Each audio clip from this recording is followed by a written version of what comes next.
Nagtuo siguro ang mga batan-on karon nga sayon og dali ra ang kaminyoon, pero wala jud mo kabalo nga pertigyong paita og lisod kaayo, hilabi na nga walay insaktong panginabuhi.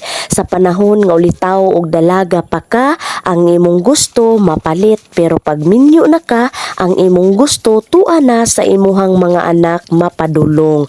Busa kung karon nag-eskwela pa ka, pamati og tambag sa imong ginikanan kay makaayo kana kanimo.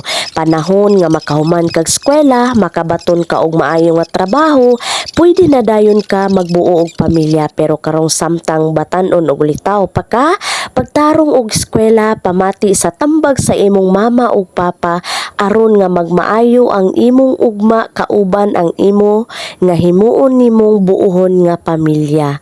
Kay dili sayon nga maminyo nga batan-on pa ka, kay ang kalisod permi jud na siya para iwas daghang istorya sa ginikanan ug sa pikas ginikanan. Maora to unta nakatunan ninyo.